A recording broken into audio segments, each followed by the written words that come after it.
back.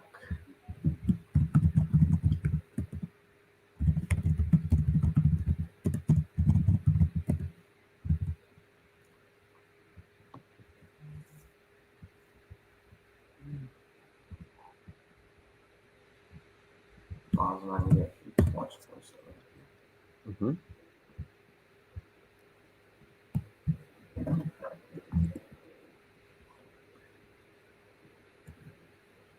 Can you guys hear us? If you can guys hear us, please let us know in the chat.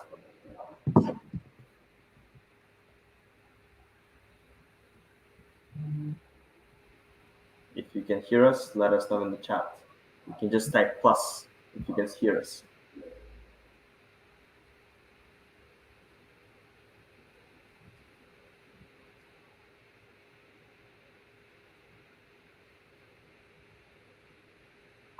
All right, awesome. So we'll start in a couple of minutes. Bobirjon, are your slides and stuff ready? Yes, I am. 1 second. All right, it's ready. I can present whenever you give me the green light. All right.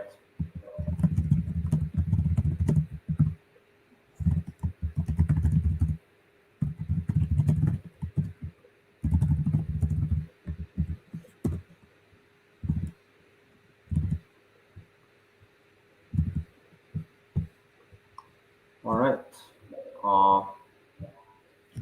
I guess we can slowly start. All right, guys. I hope you're all doing well. Thank you very much for joining us today. We have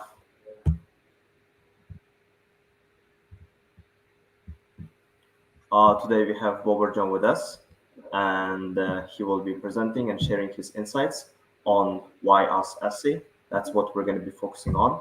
My name is Jalfar. I do operations at Unicraft, and this is the last day of our workshop series. I hope that I'm pretty sure that today's session is going to be very useful for you, and we are ready to start. Okay. All right. Yes. Hello, everyone. Thank you for everybody for joining and trying to get something out of today's session. I will try to make sure that it's as informative as possible. I will just try to make sure that everything that I'm saying is like very precise and that you are getting something useful. Of course, there'll be a Q&A section where you can ask your own questions. But until that, I will try my best to give you everything that I can. In 1 second, I will just share my screen. Okay. At any time, if you guys cannot hear me, please do let me know. Okay. All right. So let's get started. First of all, hello, everyone. My name is Bobirjon Bakhtiyorov. I am the youngest Niner in Uzbekistan, and I also am the only person in Uzbekistan to have 1600 on the SAT. And I took multiple AP exams back when I was in high school. I took about 7 AP exams. And besides these, I was accepted to universities like University of Pennsylvania, Johns Hopkins. Recently, I got into Cornell as a transfer student. I also got into back then NYU, Duke, Georgetown, and University of Chicago. So I got into multiple top universities. And the things that I want to share with you guys today are very, very valuable. Because in many cases, when you guys see like top university acceptances, you see that there are always students who are successful in 1 or 2 applications. There's a reason for that, is that a lot of times students start late, or they don't have enough resources, or there's some problem that makes them like battle which university they want to apply to. So they have really strong application for 1 or 2 universities, and then the rest of their applications are weak, which is why they tend to only get into 1 or 2 top universities. But in my case, I made sure that I put all of my effort into most of my top universities, which is why I was able to get into about 7 top universities overall. Now, without further ado, I want to get started today with a little bit of my story. Now, of course, a lot of you already know me and my story and where I come from. But to those of you that do not know me, I want to just go a little bit about myself, who I am, and just give you guys a little bit about my upbringing, basically. So first of all, I want everybody to know that I am a domestic student. I am not an international student. What does it mean to be a domestic student? Domestic student means, in terms of application, is somebody who has an American citizenship or American residency. You're either a permanent resident in America or you are an American citizen. So what that means is that I myself am a green card or American resident. So I applied from the US from there. Now let's rewind and kind of get to know how I did my whole application. First of all, I went to the United States when in 2014 when I was about 9, 10 years old. And after going to the United States, I came back to Uzbekistan very, very regularly because my parents wanted me to study here in Uzbekistan, while also they wanted to make sure that I can keep my green card. So I would be sometimes in the US, sometimes in Uzbekistan, but I was studying in both places, but not full-time in anywhere. Basically, until I was in 9th grade, I was always between two education systems, Uzbekistan, America, Uzbekistan, America. So I was going back and forth between these two education systems. However, starting my 9th grade in 2018-19, I became a full-time student, high school student at James Madison High School in Brooklyn, New York. And I started to study there. And I applied from Brooklyn, New York in terms of my entire admissions and my application and things like that. And the reason that I did bring this up is because I see this debate a lot, and I've actually seen it a lot among students of Uzbekistan. One thing that a lot of students talk about is domestic students versus international students, right? Now, a lot of people say like, hey, like I'm an international student and you're a domestic student, so you probably had it much easier than I did, right? Now, these are some things that different students say, and I want to give a very, very thorough explanation of what I believe is the case in terms of domestic versus international students. Now, the thing that is different for international students is many top universities tend to be need aware for international students and need blind for American citizens or American residents or domestic students, right? So for example, if I'm applying to school like Cornell or UPenn or Columbia in this case, those schools are need aware. So I as a domestic student, they don't care about my financial status. So they don't care if I want scholarship, if I don't want scholarship. However, if you're an international student, then that is taken into consideration. No matter how good your application is, your ability to pay is taken into consideration. Now, there is something that I really, really, really want to stress here. If you are in the US as a domestic student applying, you just have more competition. Now, how is that? For example, if I am applying from Brooklyn, New York, there is something called the regional admissions officer. Take this. Uzbekistan has their own, like Uzbekistan/Central Asia has their own admissions officer for, let's say, Harvard. But Brooklyn, New York, or New York, they have one admissions officer. So an admissions officer sees the students in a given region, and they take those into consideration when they're accepting or rejecting the applicant based on where they are living, right? So when I am applying for universities, I am competing against some of the smartest kids in Brooklyn, New York with the most competitive applications. So the competitive pool I have is much, much, much, much, much greater. Is that I am just competing with more kids, more talented, just more cracked students in general. Applying from Uzbekistan, the thing is, the competition is not as too crazy, I would say, as the one in the US, because the thing you need to realize is that SAT and IELTS and these things are just getting developed in Uzbekistan, and they're already developed in America. So your application in Uzbekistan, somebody with a 1550 SAT would be a better status. Why? Because they had to go through so much more to get to that status. But in New York, it's nothing because a lot of students already have that. For that reason, it just plays from context to context. In some sort, one is easier. In other sorts, one is harder.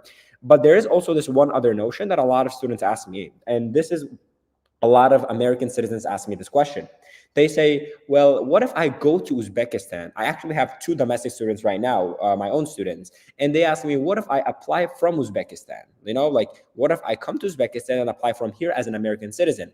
In that case, you do have a little bit of advantage, not a lot, not a lot. You do have a little bit of advantage. Now, what is your advantage?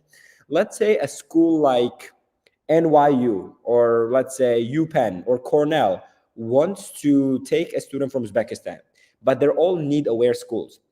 So if I go through 100 application and one of them is an American citizen, I am forced to be need blind for that student. So if money is the problem for Cornell in accepting the international student, they would rather accept the American citizen without taking his financials into consideration. For that reason, American citizens applying from Uzbekistan may have a better shot.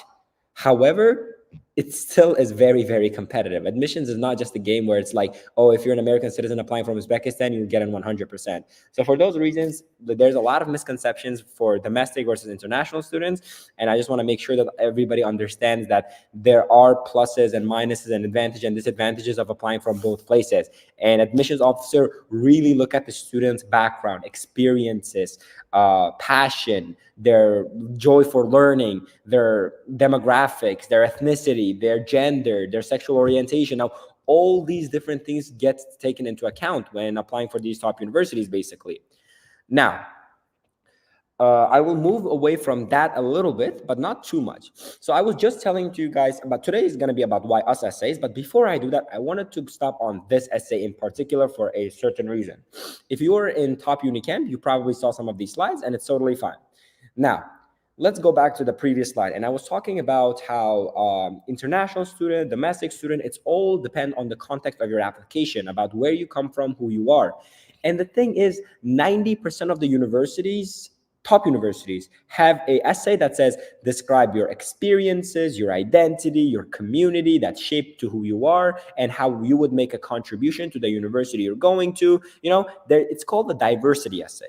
Right? Basically, a lot of people call this a diversity essay or the community essay or the identity essay or the background personal experience essay. Now, people have different ways of calling the supplemental essay. And it is one of the most important essays in your entire application. Now, how do you write this? And what are the biggest mistakes that a lot of Uzbek candidates do?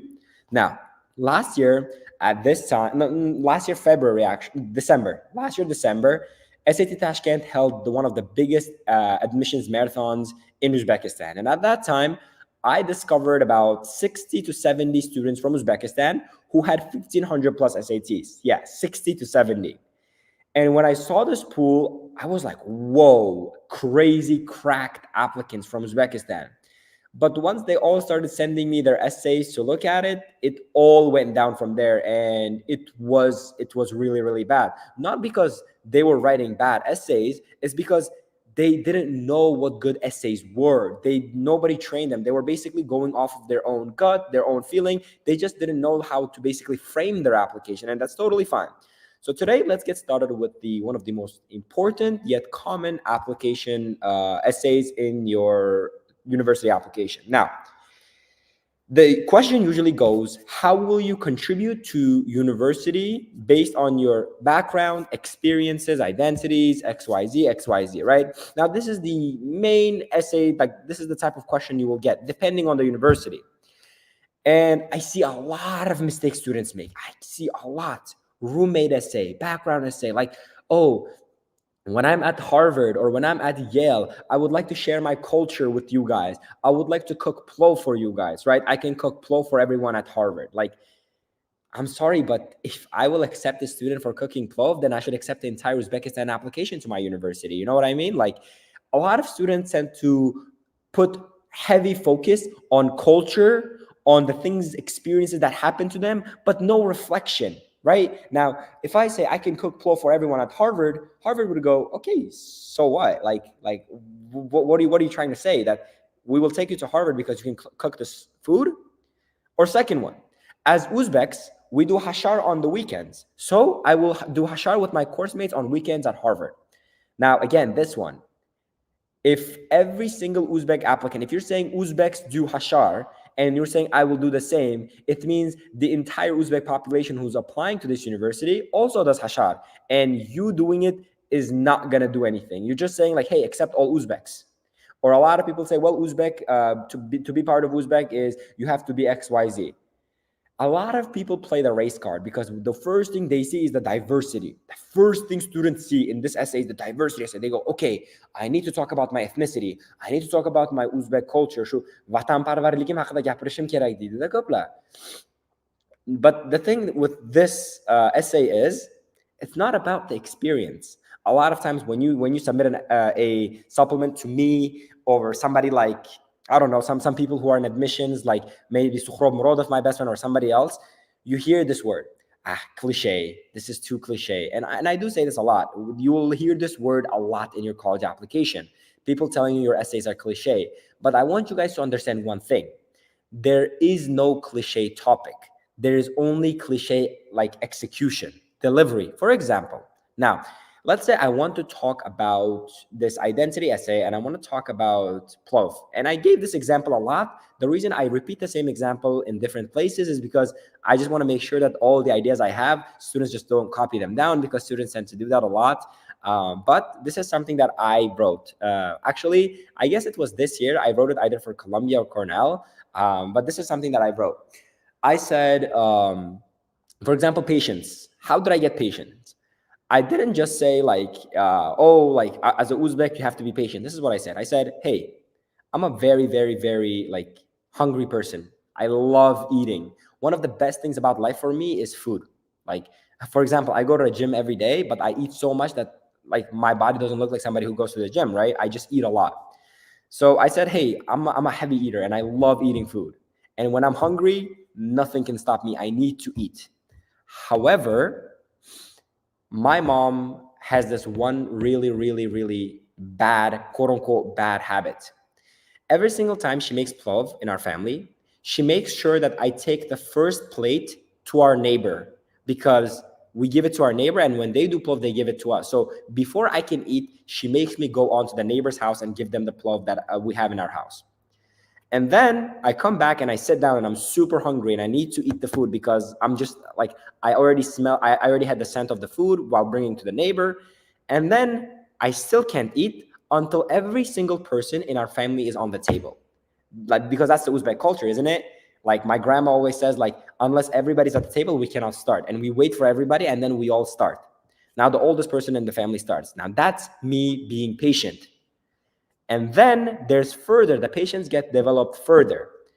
I am a really fast eater. If you don't know, I hold the record for eating 1 kilogram of steak in 3 minutes, 25 seconds. I'm a really fast eater, even in real life. And I basically eat really fast. And even when I'm done eating, I still cannot get up and just leave. I need to wait for everybody to finish eating and somebody old to do dua or amin before everybody can leave, right? So these things in my life developed patience. So I'm not only talking about an event, but I will go into how these little events, I can reflect on it and say that, hey, I'm a really, really patient person. So like, call it cliche, but I can just say, hey, when I'm at Harvard, like if I'm writing a roommate essay, maybe I can say, or another essay, I can just say, hey, don't worry. If we ever go to a dining hall, I will make sure to eat when everybody's on the table. And then I can, like, we will all leave at the same time. Now, this thing might sound cliche, but the delivery, if the delivery is right, and if your reflection is right, there is no such a thing as cliche in college application. It's just the delivery that's overused, okay? Just kids don't know how to portray some ideas. So one thing that I want everybody to understand with this essay, I want to just explain it in English, and then I want to explain it in Uzbek, just so I can get it across. The thing is, with with these essays, you have a regional admissions officer reading this. So when a regional admissions officer goes through 10 applications, 20 applications, 30 applications, they have an idea about the Uzbek culture already. They know about girls and how they're treated. They know about guys. They know about the village life. They know about some Uzbek cultures. The thing is that you are informing the admissions officer of something that are about your culture. So don't think that, hey, I am teaching the admissions officer something about my culture. And it can be true. Maybe it's the first time they're seeing it. But for most part, admissions officers have gone through a lot of Uzbekistan applicants, and they do know well about our cultures and things like that. So make sure that even when you're giving them an experience, an anecdote, something about your culture, maybe it's a family tradition, like at 6 p.m. every single night, my father makes us put our all phones away, and then we need to sit 2 hours after dinner to talk about XYZ. Now, these little things, those are perfectly fine. And a lot of people write about them. So make sure that whenever you're giving them culture, tradition, things like that, keep in mind that they probably already know. And it's just making sure that your reflection from what you'll learn from that is the most important part in your application. Okay. Now, I guess that is a bit enough about the community essay, and I want to move to the bigger thing for today. It's the why essay, the why us essay. It's probably the most common essay, even more common than the diversity essay, if I'm not mistaken. Okay, because a lot of universities ask this. Even when they don't ask the diversity essay, they ask you the why us essay. Now, you might say something like this, like, hey, why do these stupid universities want me to answer that? Dude, I want to go to Harvard because it's prestigious. No, duh. Like, literally, like, like me personally, I'm going to go to Harvard Law School. Why do I want to go to Harvard Law School? Because you're prestigious. That's it. That's pretty much it. Like, there is no, like, this big agenda behind me getting into these universities, right? And you can be like, this is such a stupid question, right? And you're right for that. But you just have to think about it a little differently in terms of why us essay, right? And I want to show you guys some example. First of all, let's say I have this friend, right? I have a very, very, very rich friend. Let's call him Sukhrob. Okay, Sukhrob is a very, very rich guy. One day I go to Sukhrob's mansion, or I want to go to Sukhrob's mansion, and he needs to invite me to his house. And before he invites me to his house, he asks me this question. He says, hey, Bobir, why are you friends with me? Like, why are we so close? And I tell him, because you're rich, dude. Now, if I say this, how does it feel to Sukhrob, my best friend, right? He'll go, whoa, okay, get out. Because as soon as I lose my money, you're out of here because you follow the trend. The only reason you're coming here is because we're holding this status. And if we're out, then you're out. Same thing goes with the universities, guys. When you're applying for a university, don't tell them they are prestigious. They know they are prestigious. You don't need to tell Harvard, hey, you have a diverse community. They know they are diverse. You don't have to tell NYU they are diverse. They know they are diverse, okay? Like, you telling them, you boasting them is not the key to getting into your school. Like, there's nothing that says, hey, you need to boast the school, say, like, you are this, you're this. For today, I took I took quotations from some of my students' first drafts. I had my students write first draft in their application, basically, before I taught them the lesson. And this was something that they said. Okay, first of all, if you say, like, a lot of people say NYU's or Johns Hopkins collaborative community.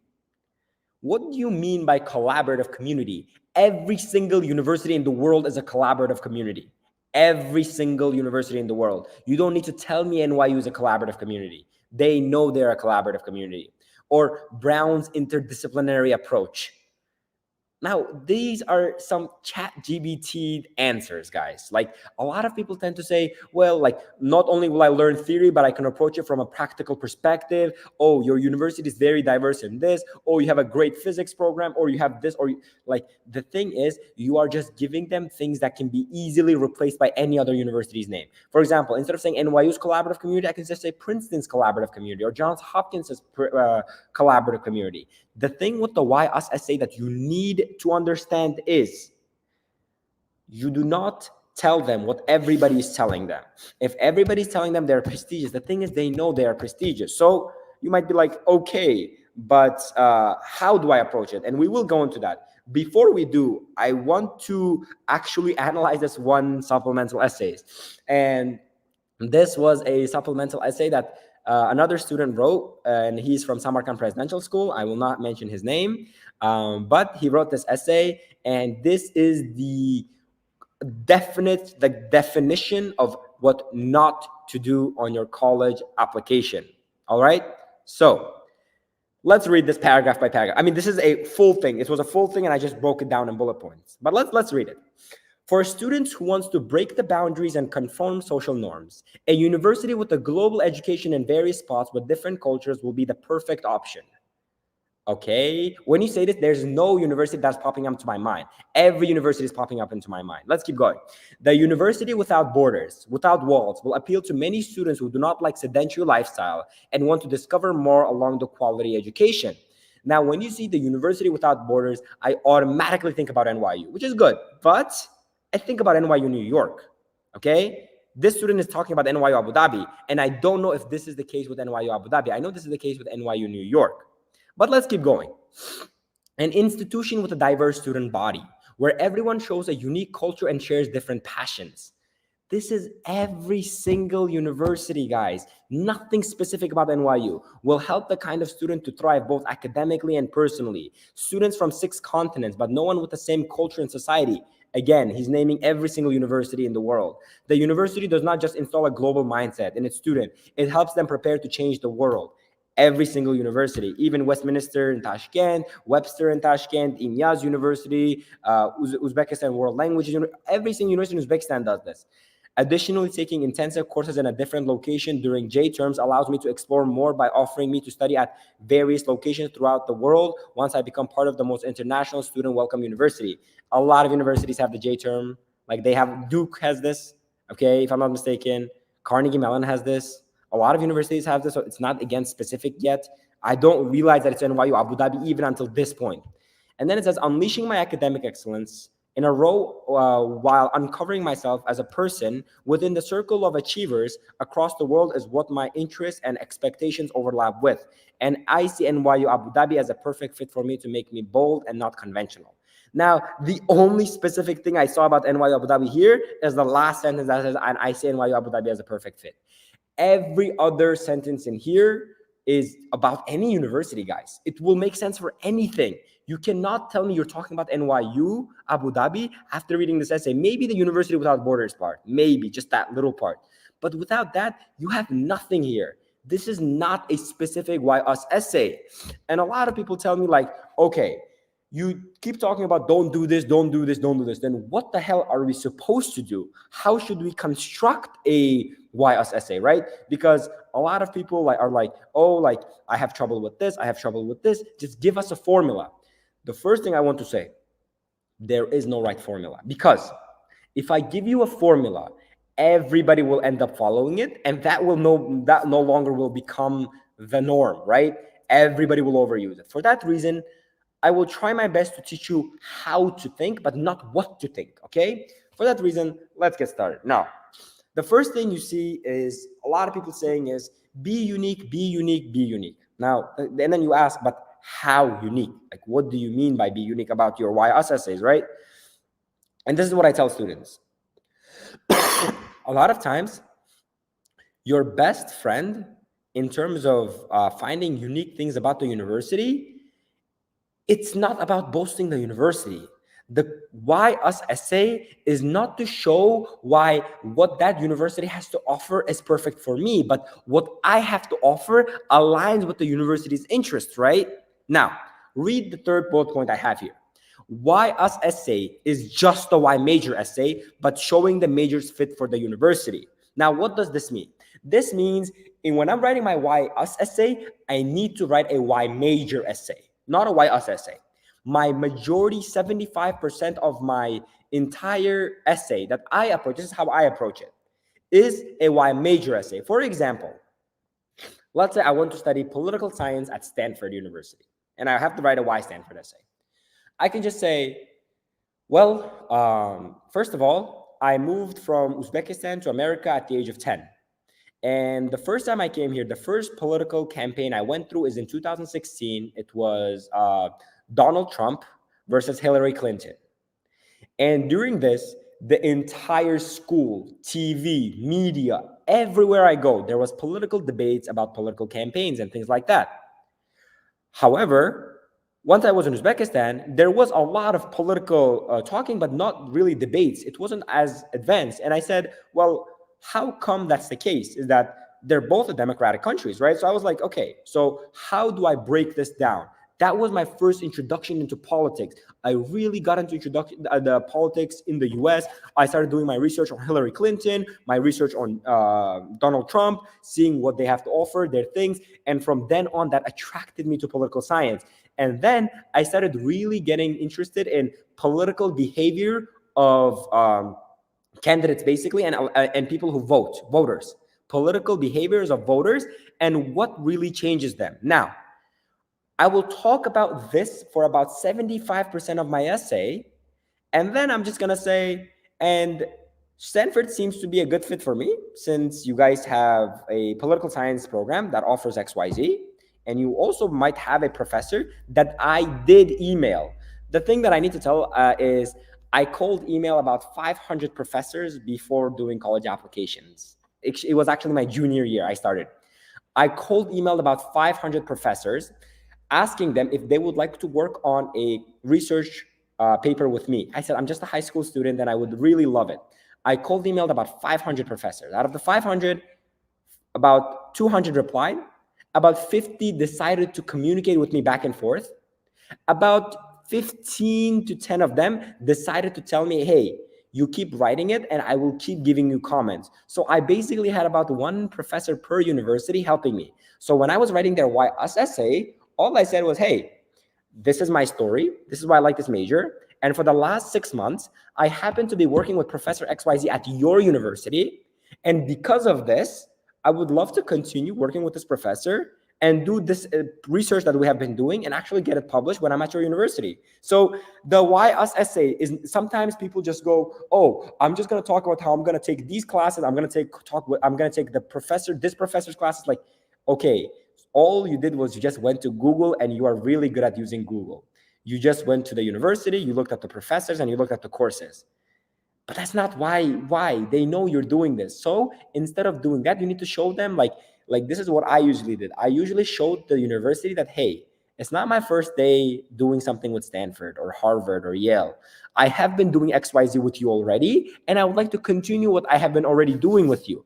And it shows to the university that, hey, this kid is taking initiation. Actually, I wrote my effects of Soviet Union on the culture of Uzbekistan research paper with a professor from University of Chicago, which is why I think I got into University of Chicago, since that professor actually wrote me a letter of recommendation also. So I just think that in terms of Why Us essay, you have to be very strategic. It's not just pulling up some random stuff last second. Just don't throw shit together the last second. It's really, really a bad idea in many perspectives. All right. Now, I guess that it's been exactly 30 minutes, and I guess I will either review or write a new one. Am I right? Jawahir, are you here? Hear me. Right, so first we have 4 Why Us essays that were written by random people, and we're going to review them first. We'll allocate around 30 minutes. So we'll do as many essays as we can, and then we'll move on to the live essay writing part. I'm sharing the essays with you now. Just for record, I've never read these essays, and I'm gonna be just reviewing it honestly with you guys. Is it successful essays or just student essays? Well, you gotta tell us. Okay, all right, perfect. I am waiting for the email. Yeah, you should have received that.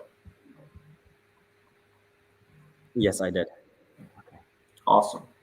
You can share it so that Yes. they can see you real time making comments. Yep, I am sharing it now. Share screen, entire screen, there. Okay, all right. So this is the first one, right? Yep. Let me add. Okay. The first one says, how will opportunities at Purdue support your interests both in and out of the classroom? Okay, all right. Let's see. As an economics student, I'm planning to take lessons such as labor economics, econ this, from Professor Jerry Lynch. With unemployment rates being pressing issue in Uzbekistan, I believe that studying under Professor Lynch will provide valuable insights and strategies to tackle this problem. Water shortage in the Aral Sea, in my homeland, taught me valuable lessons about the importance of water and the impact of human actions on nature. I am eager to continue this learning journey and actively contribute to conservation efforts by joining the Aqua program, where I am confident that I'll gain knowledge and resources to make tangible difference in preserving our precious natural resources. Okay, right off the bat, I like some things about this essay and I don't like some things about this essay. Now, let me get to what I like. First of all, it answers the question. A lot of times students try to be so smart, they try to be so creative that they forget to answer the question. It gives me this student and how they will use things at Purdue, both inside of classroom and outside of the classroom. So for the outside of the classroom, they connect, especially the second part. I love this part. Why? Because this student connects something in their own environment, something in their own personal experience, something that has been happening to them already, and something they are doing now. And they say that and they are eager to continue this learning journey. So they're not saying that, hey, I want to explore this journey at your university. They're saying, I have been already doing it, and I will continue what I already am doing at your university, and do it by contribute to conservative efforts by this program, where I'm confident that I'll gain knowledge and resources to make tangible difference in preserving our precious natural resources. So the second part, I love this part. Given the word limit, I think it's perfect, and I don't think that there's much that needs to be needed here.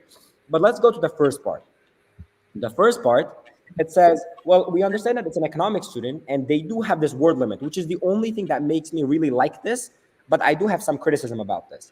The thing with this, it says, I'm planning to take lessons such as this class, like the one that I mentioned. First of all, it's an Econ 385 class, which automatically tells me that this student is going to take this probably down the road in their junior or senior year, because it's a 300 level course. It's not a 100 or a 200 level course from this professor that they have. And then they said that with unemployment rates being pressing issue in Uzbekistan, I believe that the studying under this professor will provide them with valuable insights and strategies. But why? Why this professor in specific? And why this class in specific? I understand it's because of Uzbekistan and labor economics, and you want to address something in Uzbekistan, which is great, and you're showing that you're going to take part. In my opinion, it's just not specific enough. Given the word limit, I would still commend this and give this probably like a good, like the overall essay, like a 8.5 to 9 out of 10. But even with the word limit, I would have added something personal on this one on why I am an economics student. Maybe mention something that has happened in Uzbekistan that caught my attention, which made me find Professor Jerry Lynch, or some work that this professor has done that made me interested in this person. Did I just look this person up overnight, or have I known this person? But considering that Purdue is a top 100 university, if I'm not mistaken, it's ranked 99, but it's a top 100 university, and I think that this would satisfy Purdue's requirements, in my opinion. All right. We can move on to the second essay then. Yeah. All right. Let's go to this one. Which aspects of the Tufts undergraduate experience prompted your application? In short, why Tufts? So why did you apply to? Why did you decide Tufts? Okay. The undergraduate experience at Tufts is my ideal ice cream sundae. Okay, it's a bit cheesy. It got a little humor, but okay, let's see where this is going. I just don't want to make sure that it's not too cringy. With an emphasis on interdisciplinary learning, I can mesh scoop of political science, community health, and biology, combining disparative perspective to explore complex healthcare issues. Okay, I just don't like this anymore. But over this, I will pour indulgent caramel in the form of an internship in Washington, D.C., allowing me to immerse myself in health policy research project. Next comes the countless brown bits of activities like Tufts' prestigious mock trial team, the Sarabanda Repertory Dance Ensemble, and Hillel. Okay, he's just listing things that he Googled up. No Sunday is complete without a cherry on top. When I toured Tufts, I was amazed by my guide's friendly interaction with every individual he encountered. Surrounded by passionate, supportive, and motivated individuals, I know Tufts is the manifestation of my perfect collaborative environment. This positive atmosphere embodies the maraschino cherry on the already overflowing ice cream heap, ensuring my undergraduate experience. First of all, too much metaphor. Like, you're applying to a top university, lose the too much metaphor, like ice cream sundae. Then I get it if you're trying to do this, but to a certain extent, it's just a bit too much. You only have 100 to 150 words, and you want to waste it on not a sundae is complete without a cherry on top?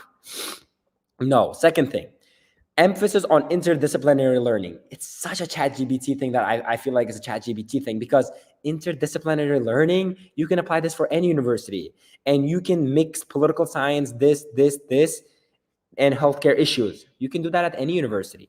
Over this, I will pour caramel from an internship at Washington, D.C., allowing me to, okay, what does you doing something in Washington, D.C. have to do with Tufts? There's a lot of universities in Washington, D.C. Why not apply to all of them? And then it says, next comes the countless brown bits of activities like Tufts' prestigious. Okay, every university has a mock trial team. I'm sorry. And every university does have some type of dance program. And they do have the whatever Hillel is. I'm sure you can find that at other university. So are you saying you want to go to Tufts because of this program? And why is it prestigious mock trial team? Why is it not just a mock trial team? Is Harvard not prestigious? What about Yale's mock trial team? University of Chicago is known to be number one and sometimes mock trial. So lacking those things. Next. No, and then it says, when I toured Tufts. Now you're trying to show off and say, hey, I went to your university and I saw that the tour guide was really nice and I saw people were nice. So this will be a great environment. Nothing really specific. I don't know what this person is, what their ambitions really are, and why Tufts is a good fit for them. I would give this essay probably like a 2 out of 10 for effort. But yeah, that's pretty much it. Right. Let's move on to the third essay then. Okay, let's go to the next one. Please tell us what you value most about Columbia and why. Okay, first of all, before I go to Columbia, I would like to just say something. As I was talking about earlier, I was talking about how why us essay is basically a why major essay. There was one university I always hated for this rule that I had in my mind. I hated Columbia because Columbia had a why us essay, why Columbia essay, followed by a why major essay. But this year they removed it. They don't have that anymore. They combined them into one, which I think is because students were being pretty repetitive or there was something wrong. So they kind of combined it. So they don't have a separate why us and why major essay this year, by the way. But let's see what this one is about. Please tell us what you value most about Columbia and why. After an hour and a half commute and a quick glance at Tom's from Saintfield, we finally made it onto campus. Following our tradition of taking panoramas and making a quick stop at the bookstore, we walked up the steps to Lowell Library and checked in for our campus tour. A booklet in a newspaper rack caught my eye. The title read, Connecting the Dots, Using Data to Engineer Smarter Urban Spaces. Okay, it did get my attention, and it's talking probably about a campus visit to Columbia. Let's keep going. Throughout high school, I committed myself to finding ways to use technology to lessen that disparity that exists among my community's members. Okay, kind of a passion project, I see, something that they have been doing, okay.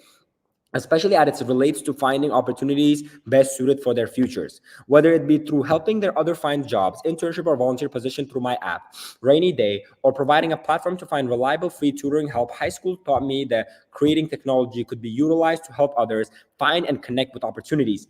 Amazing. Talking about an extracurricular they did. Now, please connect this to what you would do in Columbia. And if they do that, I would love this essay. Let's see. As I pursued this dense booklet, I began to discover Columbia's strongest intangible, how the intersection of technology and social good was at the heart of of its engineering. I had been on numerous college visits before, but while other institutions lined the pages of their advertising materials with machine learning and entrepreneurship, Columbia's pamphlet focused on sustainability, secureness, and connectedness. So specific, really specific. Let's keep going. From the cover story, which discussed how Columbia Engineering uses data science to map dangerous intersections and other obstacles to traffic flow, to the section on the Diane's Cotacoli's work, which outlined how a new class of non-invasive biocompatible devices could interfere with the brain to heal neurological disorder. It was evident that Columbia is a place where technology is used to change the world for good. Now, I love this essay, and I'll tell you why I love this essay. First of all, I love the texture. It's not a boring essay. Right from right off the bat, I see after an hour and a half of commute and a quick glance at this field, we finally made it to campus. Okay, what happened in campus? A good hook. It's hooking me into the essay, and I like it. And then it says, following our tradition of taking panoramas and making a quick stop at the bookstore. If it is a tradition, something tells me that this person has been there quite a many times. If they're taking pictures and making a quick stop at the bookstore every single time, then I don't think it's their first time visiting this campus, and which is a good thing. And then they say they got the booklet to connecting the dots, using data to engineer to smart urban spaces. So they went to Columbia and they found out why it was a good fit for them during their campus visit, which is a really, really, really good essay, to be honest. And as you keep reading them, it tells you that, hey, this is the things I have done in high school. I did X, I did Y, and I did Z. And I would like to continue doing what I'm doing at your university because your university has X, Y, Z that other universities don't. In many cases, you don't have to mention that other universities don't have this and only you have it. You don't have to, because sometimes students are not sure, but this student has been in many campus stores and they can for fact write this. However, a lot of times if a student says, well, Columbia has this that other universities don't, I will really, really be careful of how I word it and make sure whatever I'm writing is really accurate, because you don't want to throw out accusations. One thing that any university hates is when you like trash talk another university in their supplement. Don't do that, okay? But overall, I give this one a 10 out of 10. Like, I love this one. I love this one. I think it's perfect. I would write something like this, to be honest. Amazing. Let's go to the last essay then. This is the last essay for our review. Okay. What is your sense of Duke as a university and community? And why do you consider it a good match for you? If there's something in particular about our offering that attracts you, feel free to share it as well. Okay. I've lost myself. I've lost myself on the internet, scrutinizing how Orwellian policies damage millions and why their architects go unpunished. I've lost myself on the soccer pitch, cheering on my teammates during the match I missed due to my injury the day before. And I've lost myself while running a marathon to raise funds for a village school, pulling an all-nighter to color grade a YouTube video, and preparing a speech for the morning assembly. Good overall. It hooks me in, like maybe too long for a hook, but again, it gives me a brief introduction to what this person is about and gives me a little recap of their extracurricular activities, but it gets my attention more or less. Now, I want to find myself taking okay. So they have this style that they're reusing. I've lost myself on the internet. I want to find myself taking Educ 303S to learn about the practices and policies that lead to integration of education, and this to investigate the factors that influence children's developmental trajectories. I want to find myself defending the gates for the Blue Devil soccer team, or waving giant Go Blue Devils signs during the Duke versus North Carolina game. And I want to find myself discussing internship opportunities at Duke at the Policy Engagement Project dinner with my fellow, filming a movie to advocate their social justice in the Center for Documentary Studies, and curating speaker at the TEDx Duke headquarters. Okay, all right. All right. I will give a comment right after I read the last paragraph. Then I want to lose myself again in hoof and horn musical theater, pleading with them to put on a Lin-Manuel Miranda musical, Hamilton this time. I want to lose myself in the Broadhead Center, tasting pizzas during the midnight breakfast theme after my favorite movie. And I want to lose myself wandering in Duke Forest. I'll leave the forest without harm, so no one calls 800-843-9793. I don't know if this is this kid's number, but I think it's the number you call if there's somebody missing. Now, this is really, really subjective in my opinion, and it would depend from an admissions officer to admissions officer, but I will try to give you what I liked about it and what I didn't like about it. First of all, great texture. Texture is good. It makes me interested and it makes me want to keep on reading it, which is what you want. You admissions officer are bored speed readers. And while reading this, you just don't want them to fall asleep, okay? Now, it says here, we have here, Orwellian policies damage millions and their architects go unpunished, right? And then it says, and then the second paragraph, first sentence, talk about, I want to find myself taking these classes and policies that lead to integration in education. So it's connecting, it's pretty chronological. This matches with this. And then the second one says, I've lost myself on the soccer pitch. And it says, I want to find myself defending the gates for the Blue Devils soccer team. So soccer pitch, soccer here. Something they've been doing now, something they will do at Duke. Something they have now, something they will do at Duke. Again, it says here, I want to find myself discussing internship opportunities at Duke, right? At the policy engagement dinner with my fellows, filming a movie, advocate for this. And it says here, I have done a raise fund and I've been pulling all-nighters to make a YouTube video. And then I've been preparing speech at morning assembly. Same thing they're doing. They would like to continue the same things at Duke. And this is what the Why Us essay is about. It's about saying, I've been doing these now and I would like to do these at your university in particular, right? So it talks about why it's a good match, because the things that are offered at Duke is a good match for the things that he has been doing already. Then, I want to lose myself again in here. I want to lose myself in the Broadhead Center, tasting pizzas, in midnight breakfast theme after my favorite movie. And I want to lose myself at this because of this. Now, this is a very thorough essay. I only have one problem with this. One problem. Whoever wrote this, wrote it with somebody who goes to Duke. I don't think it is if you're just doing a research on that university, it's really, really hard to find these things unless you've been doing your research for hours and hours and hours. The only thing that I would say is that it may be a bit too good for the university. Although it doesn't say if there's something particular about our offering that attracts you, it doesn't mention the second part, but it's a perfect essay. But my only problem with this is they might say, what stops me from saying that somebody at Duke wrote this for this person? Because it feels like so that this student is already there. That's my only problem. It just feels a bit too specific. And I do have this problem. The only reason I'm saying this is because of this. This year, I was actually helping, everybody knows Begzot, the guy who got into Johns Hopkins, but he didn't get scholarship, so he couldn't go, and he deferred his admissions for next year, but that's besides the point. When I was helping him with his supplemental essay, I actually went to the admissions office because I worked at the admissions officer, not as an admissions officer, but I worked in the financial aid and admissions office. So I used to see the admissions officer on a daily basis. I knew them. So I asked one of them a question. I said, hey, for Y Hopkins essay, what if I help somebody or a Hopkins student helps somebody? How will you know that like you will accept them because it will be a perfect essay because we already go here? And he said that, hey, we can spot those easily. We can spot when somebody within Duke or within Hopkins or within Harvard helped that person craft their application. And that would be my only problem. But other than that, this is a really good application. And there's another thing that I want you guys to understand about all the supplemental essays and the goal for any supplemental essay, including why us, community, and things like that. Your number one goal is to make the admissions officer vision you in their campus.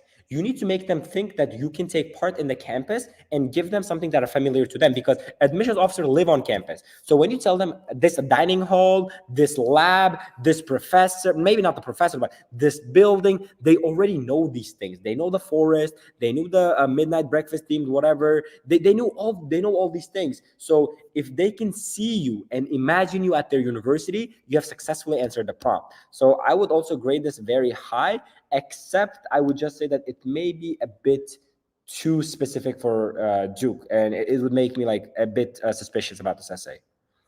But yeah. All right. Thank you very much for reviews. So do you want me to reveal which ones were accepted and which ones were rejected? Yeah, sure. All right. So the first essay was accepted, and you rated it very high. And the second one, but I think the other parts of the application were pretty strong as well. That's why this essay is also part of the accepted ones. Uh-huh. And the third essay was accepted as well. Okay. And funny enough, the fourth one was the one that was rejected. Yeah, exactly. I really like this one, but it just seems a bit too good to be true, in my opinion. Like, I don't know, like it just Do you want me to reveal a secret? Yeah. Yeah, that's actually my essay. That's your essay? Yeah. That was my essay actually. But no, I don't think I got help. So yeah, but okay. this one was rejected. So yeah, wow. the three were accepted. Wow, this is a great essay. I love this. Like, I literally love this essay, but I would just like drop it down a notch. Like, I love the texture. I love everything. It matches. Like, what are you trying to match? Like one sentence to one sentence kind of thing? Yeah. So I think that was the thing. Yeah.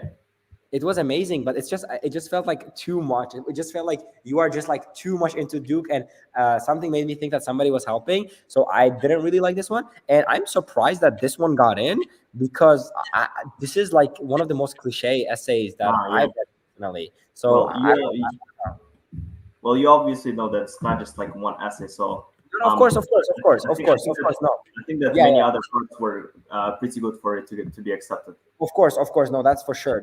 You never accept one student based on just one part of their application. It all gets really summed up, and each gets a rating. Each part gets a rating. So like, it's then one supplement is never a deal breaker. You're right. All right. So if we are done with the review part, do you want to do some of the questions first and then move on to the essay writing part, or save the questions to the end? I can take some of the questions now. I have about 7 minutes. Let me go through some of the questions that were in the chat that I have noticed. So we're going from the bottom. All right. So one Jamshid is asking, did the majority of those who got acceptance from universities That's Oh, I'm so something we sorry. get at I'm so first. sorry. Can you give me 1 second? I just have to open the door. 1 second. Yeah, sure. 1 second. I'm so sorry.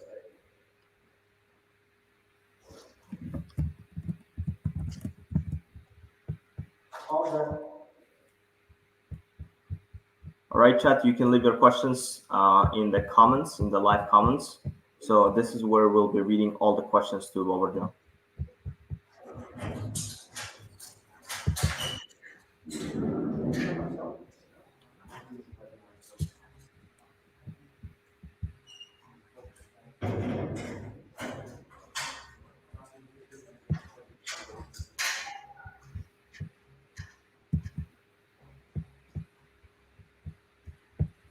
Please tune in because we're coming to the most exciting part. We'll be answering questions and then we'll go into the live essay writing part. So the Yes. questions are, should I go ahead?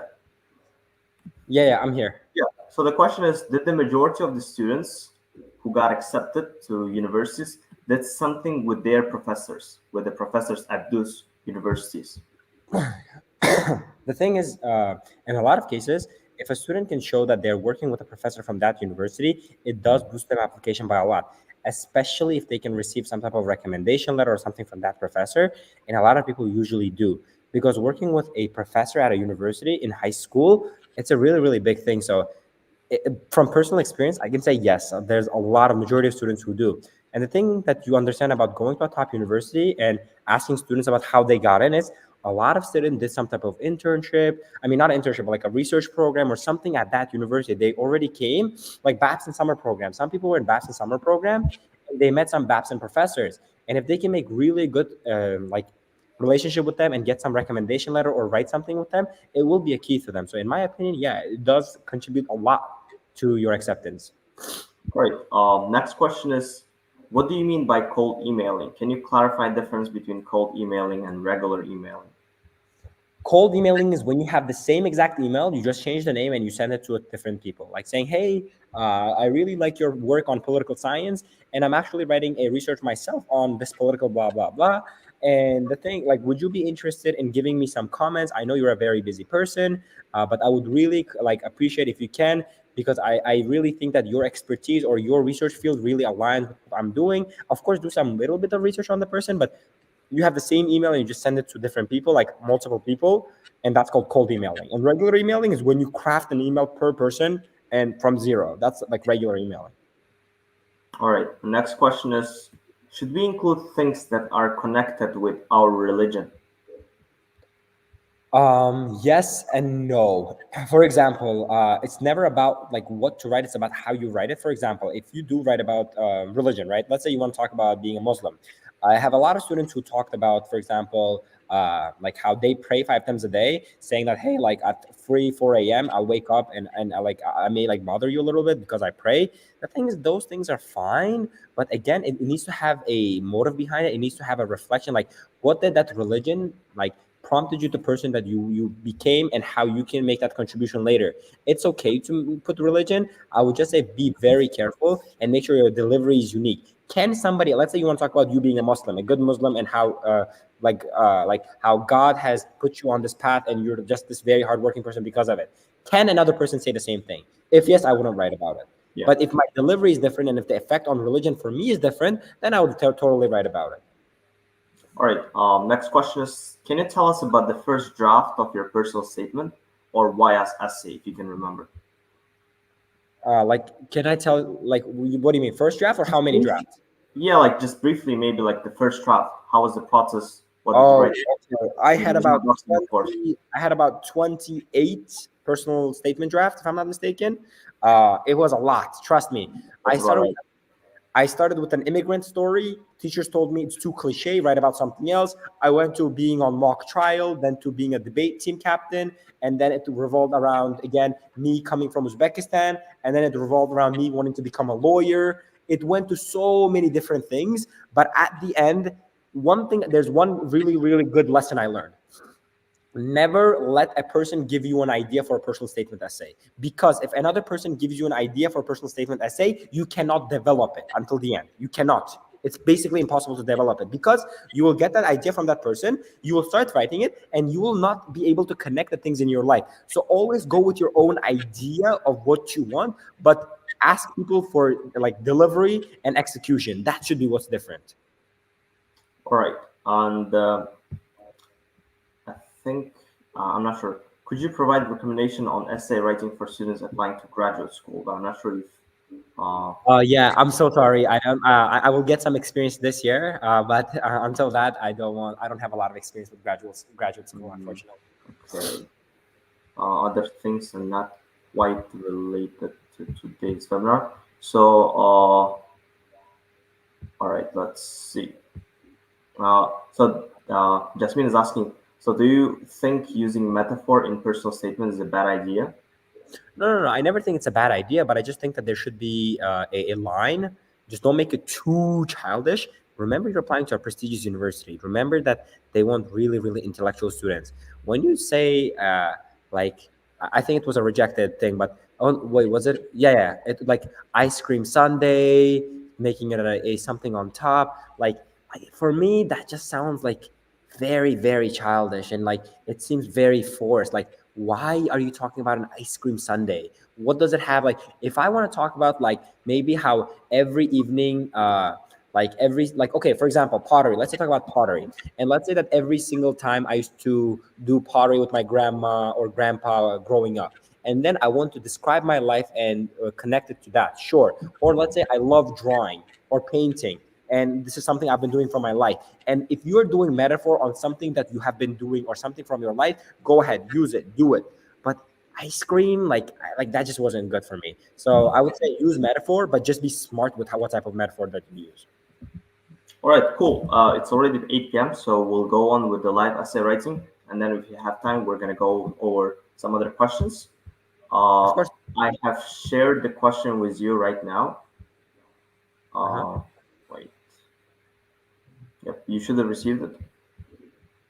The question you said? Yes, I've shared the document with Oh, the okay. question. Let me just open it first, and then I will share my screen. 1 second. I didn't receive it yet, but let me just reload my email. Oh, okay. I got two. Live essay writing by Bobirjon, I guess. Yes, that's the one. Okay, let me just share my screen first. Share screen, share screen, share screen. Okay. All right.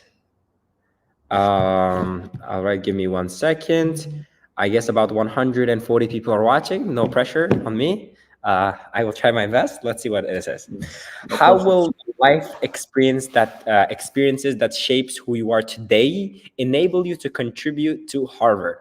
Okay, before I do craft this essay, I just want to say one thing. Do not copy what I have, and I will kill you for that. Why? Because everybody will end up copying and you will not get something original. Rather, just think about the lessons I am doing or my thinking process. Take the lessons of how to think, not what I'm writing or the structure of it. Okay, so I will get started with this one. How will life experiences that shape who you are today enable you to contribute to Harvard? So there are two parts to this. The first part of this is life experiences that shaped me until now. Connect the experiences to the life at Harvard specifically, then talk about my career. Plan. Try not to. I just like doing this before I write anything, but try not to. One,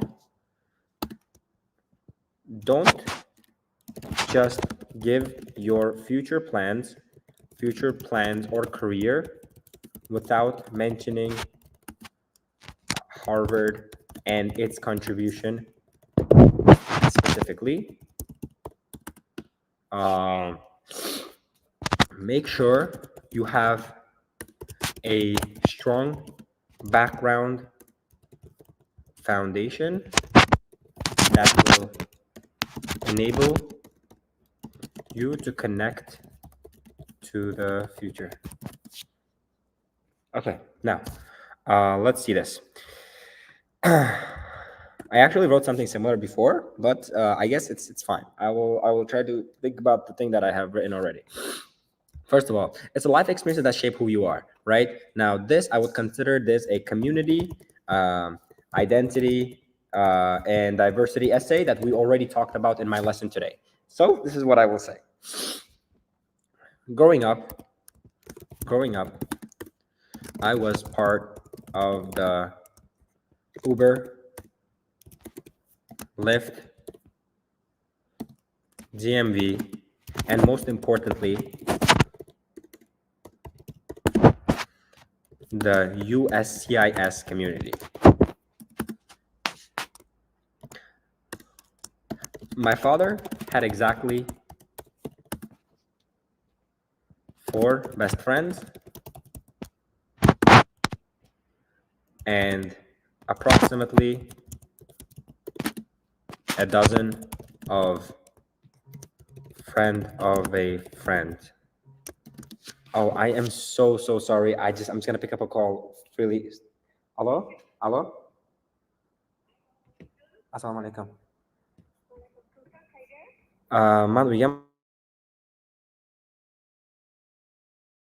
Guys, you can share your questions in the comment section, so so that you can later on focus fully on the essay, and we'll try to go through as many questions as possible during the Q&A session at the end.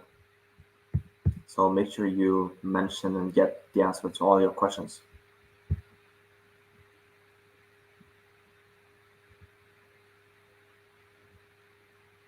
I'm so sorry. I had to just pick up the phone, but let's go to here one. All right. So, and approximately a dozen of friend of a friend. Wait. I can say something like this. If you want, I can give you all of their first and last names. Growing up, no. Being in an immigrant family, I was always on speed dial for all of my father's friend. As soon as they landed in New York, I would have to take them around and translate for them in every step. I visited the DMV so often that the security guard knew me and expected Starbucks from me upon my visit. I was very well acquainted with Sarah, the Uber customer support that I helped her daughter with his AP government homework.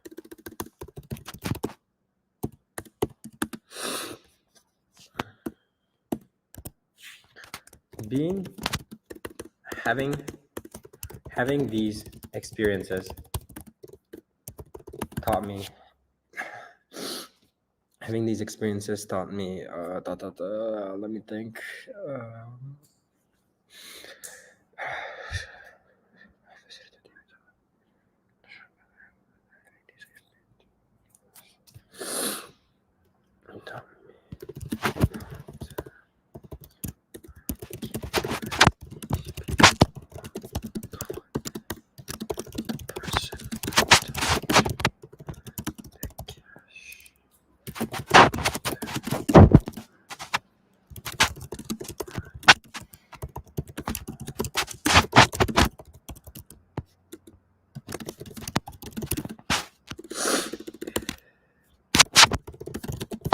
Small conversations with people Okay, this can be lesson 1. Okay, so I will keep this and I can have different variations for my reflection. This will be one reflection. Having these experiences taught me to register behind a window all their lives. It taught me to make small conversations with people.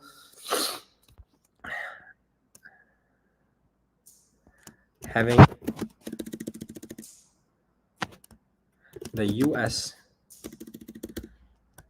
during my visits to the USCIS, I was in line with all the lawyers.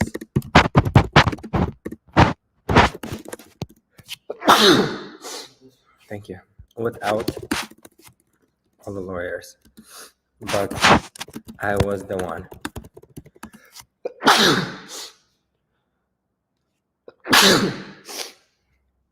Allergies, my bad.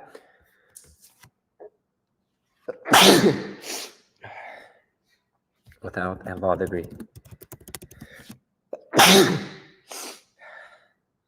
Okay. But I was the one without a law degree.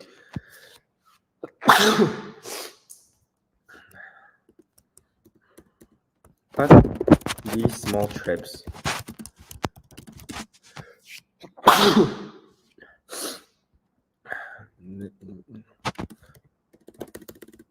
put me on both sides of life.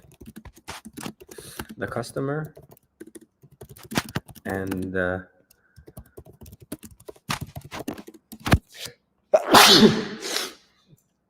oh my God, I am so sorry. I just No, I have allergies.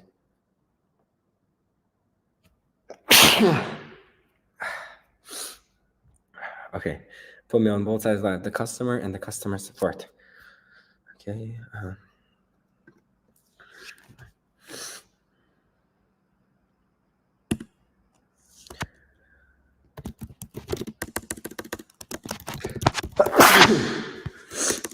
Okay.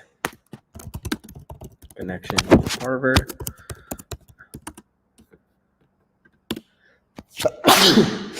Okay, I have to make this one. All right.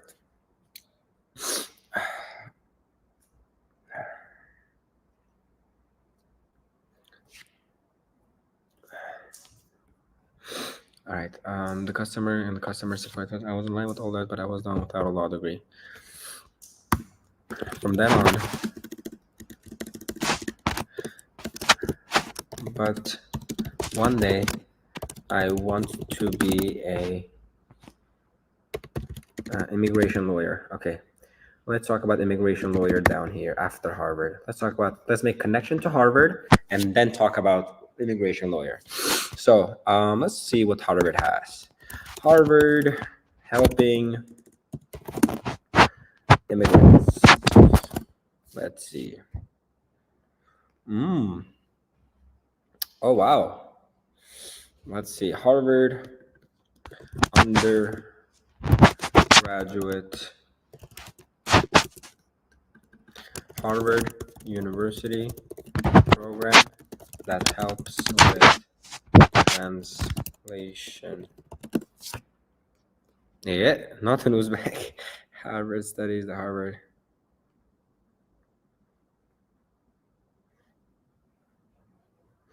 Let's see. Let's do some affiliate resource and contact directory, breaking the barrier. Harvard program that helps immigrants. Forfeit of immigration, assignment law at the intersection of criminal law intersection while also engaging a student. Harvard Immigration and Refugee Clinic. Okay. Innovating applications for the full-time clinic at Okay. Can I apply for HRR? Wait, what was it? RCP as an undergraduate. The Harvard is inviting applicant for all of the. Okay. I guess it is inviting all applicants for full-time at clinical teaching fellow. Delegates. Okay, I can just say I want to work here while doing my studies and then go to Harvard Law, maybe. So I will do that. This one, I guess. Harvard Immigration and Refugee Clinic. Let's just write it down first. Oh, Harvard Immigration and Refugee Clinic. Okay, all right, and let's go here. I was online with all the lawyers, but I was the one without a law degree. From with these experiences,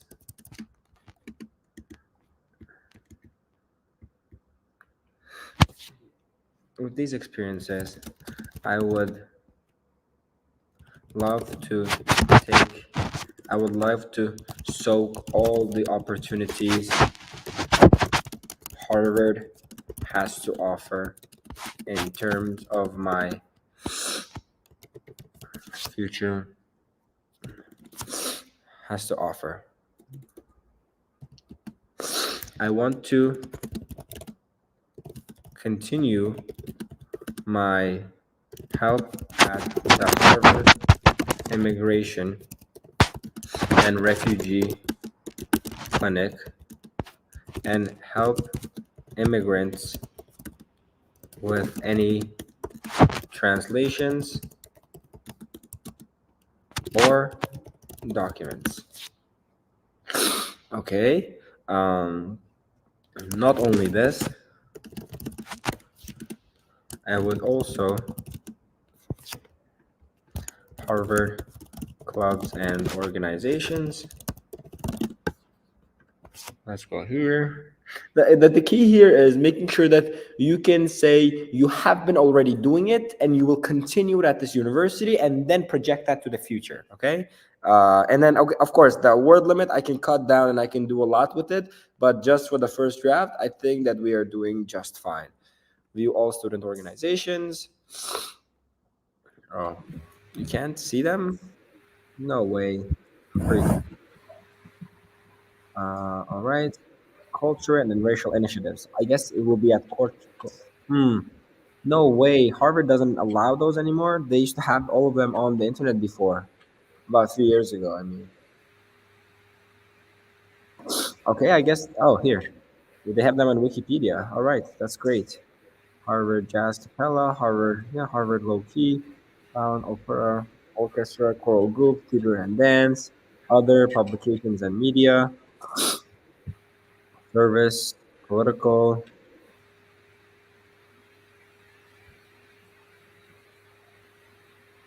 Here, Harvard Institute of Politics is a non-partisan living memorial to President John F. Kennedy that promotes public service and provides political opportunities to undergraduates. I would love to do this one. This was something I would do politics. Also love to join the what is it called again? Harvard Institute of Politics. Harvard Institute of Politics, where what is the thing? Harvard Institute of Politics, public service and pride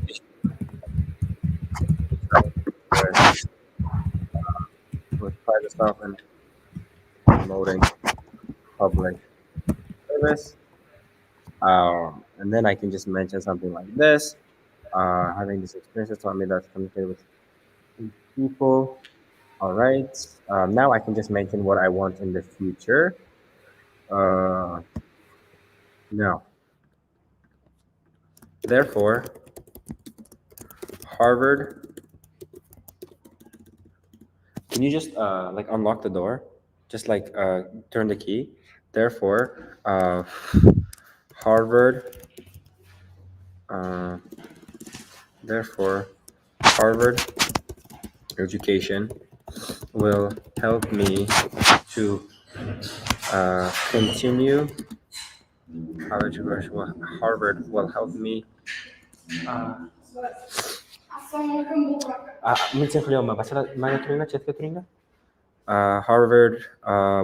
me to continue. Give me 1 second, guys.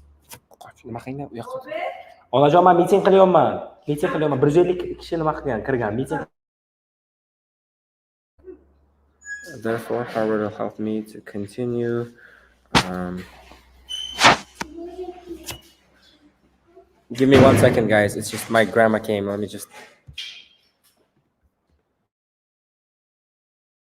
Oh, I was muted all this time. I thought I was talking to everybody. Oh, I thought I wasn't unmuted. Oh my god, give me 1 second, guys. Okay, all right. I thought I was unmuted all this time. I didn't know I was muted. Oh my god. Okay, all right. Therefore, Harvard will help me to continue. Um, continue. Therefore, Harvard will help me to continue my expand my network of of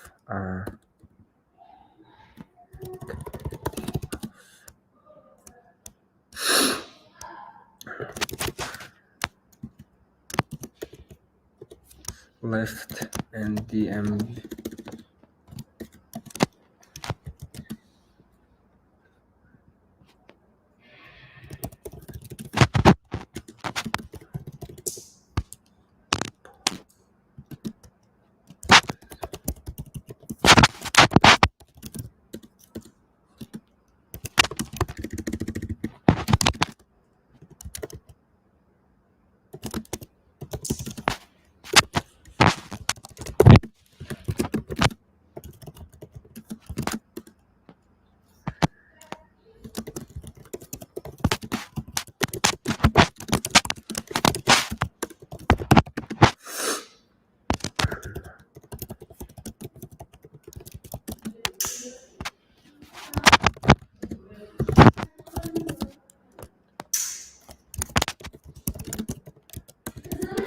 Okay, I will mention something like this. And also, with this idea in mind, I want to add, I would maybe insert somewhere here about how I founded the the multilingual multilingual support club. But let's see how many words I have. I have about 270 already, but roughly this is what I do have in the 20 minutes given. Of course, it's not perfect. But there are some things here that I do have that I want to just be specific because I thought I was talking all this time, but I wasn't. So I'm just gonna restate some things. But the whole point here is this is my community. This is what I have been doing. It covers the life experiences part of who I am, and then it says enable you to contribute. Whoa, whoa, whoa. Okay, give me 1 second. Is this not the Harvard supplement? Wait, I think Jawahir, is this not the Harvard supplement? Like the one like copy pasted from Harvard? It's not, right? Um, it should be a Harvard supplement question. No, it shouldn't. It's not. I got messed Maybe up. it I was might be answering the one. Yeah. Harvard. Wait. Harvard supplements. I was basically supplemental essays. I was basically answering this question. The there's a Harvard essay. Oh my god, I really got messed up. This one. I was mentioning this one right now. How do you hope to use your Harvard education in the future? Like I was kind of going off to this one. So, and able to contribute to Harvard. So if I'm gonna be contributing to Harvard, I will remove this part. And then, okay, give me 1 second. I'll just make small adjustments in that case. Having experience taught me how to communicate with the issue along the way, behind the cash register or the person behind the door. During my visit to the US, I was with all lawyers, but I was the one without a law degree. With this, I would like to spend my opportunity that I will go from here. I will just do this from here. And I will say, uh, I want to be the person who makes small talks at Harvard. I want to be the one. I want to be the one who communicates with the lunch lady behind the counter in the Dining hall. While when I go to pick up my mails, I want to bring a coffee to whoever is on duty in the mailroom at Harvard. I want to make sure that I can help as many people while also expanding my own horizon, or something like this. But okay, I just understood the prompt a little bit differently. But this part, what I was writing, would fit perfectly with this year's Harvard application. But I just adjusted this to what we have here. It's not that hard to adjust it to each other, actually. But this is 263, so I can just remove 13 words, and it would be a great supplemental essays given the word and time limit. But just know that writing in a supplement like this does take hundreds and hundreds and hundreds of rewrites and changes and things like that. But I think, given the word limit, this does look pretty good. And I think I'm done. I was just sneezing. I have this crazy allergies, and I was just sneezing all the time during the thing. So, if you guys have any questions or anything, Jawahir, I am now ready to answer. No problem. Thank you very much. It's actually like shows a lot of your dedication. Like I'm sure you're not feeling your best, and it's not the ideal condition for you, but still, this was a superb essay. And now we're gonna go on to some questions. So the Okay. first question is Shamsuddin is asking, how can I make a research paper with university professors? I mean, what should I do for that? It's hard. It's really, really hard. If you send maybe 500, 600 emails, you'll get one, like a good one. But the best way would be start emailing them, especially if you're a ninth grader or a 10th who just became 10th grader right now. It's your best time to start emailing. If you're already 11th grade, it's a little late for you, but it doesn't mean it's too late. You can always do it. But I would just start emailing professors and just say, hey, I'm from Uzbekistan and I really love what you're doing. And I just want to work with you on XYZ. It would just be great if I can do this, and just basically be very, really, really like genuine, and you will get a response back. Trust me. And even if they don't decide to work with you, they will always give you a suggestion or some type of resource or something. So you can always say that, hey, like one thing I really love the university is I would love to work with this professor because although it's a very renowned, like good professor with really busy, they decided to take a time out of their day to give me comment on my research paper on XYZ, which goes to show your appreciation for that university and their staff. So it's always a win-win. Right. And how do you envision being a bridge builder during your time at university and beyond? What is the most suitable thing we can say to write this supplemental essay? So the If I'm not question is, mistaken, yeah, if I'm not mistaken, that's the new NYU supplement, the Bridge Builder supplement. Can you just read it one more time? The how do you envision being a bridge builder during your time at our university and beyond? Okay, when it says like being a bridge builder, please just make sure you're not taking it too literally. Like some people just want to talk about how they're building a bridge or like talk about literal bridges. It's just being like it's just metaphor. It's just saying like what it's trying to say is saying, hey, how would you like to basically connect what you have already done to what we offer at our university and basically like make a bridge and basically connect with each other. It's something that says, how will you connect at our university?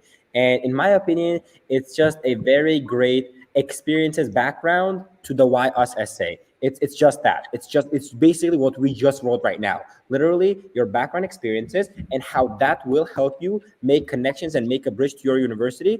Or you can talk about how you'll make the bridges. For example, I can say, hey, I will make the bridges and I will like make sure that I will be talking with the mailroom guy. I'll be talking with the lunch lady. I'll be doing XYZ to connect people. I will be connecting myself with people. So it's just a metaphor. It's just saying how will you connect with our university, basically, in my opinion.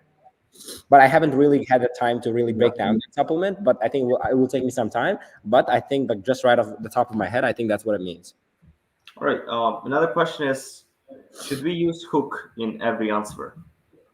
No, it will get repetitive. First of all, look, a lot of people say, hey, does my writing matter? Yes, it does, because the one thing you need to realize is that the person who's reading your application, the admissions officer, goes through hundreds of applications per day. They are really bored speed readers. They're just dying. For example, I know this particularly because last year in December, I asked students, hey, send me your supplementals or personal statement if you want comments. So many students started sending me. I had like 200 or 300 DMs. And when I started going through them, I started feeling what an admissions officer feels. I started reading the same boring essays. But all a hook does for me is like, whoa, like this is interesting, I want to read this one, you know. So I do recommend you to use hook, but not on every single one. Just make sure that it's creative enough and that it's not boring, like you're not starting just how anybody else would. Okay, but I think that it would be a good idea to start every single supplement with a hook, but just make sure that it's not too like just like this clingy, or just like you're just saying like ice cream sundae. That I don't know, I just hate that essay, the ice cream sundae one.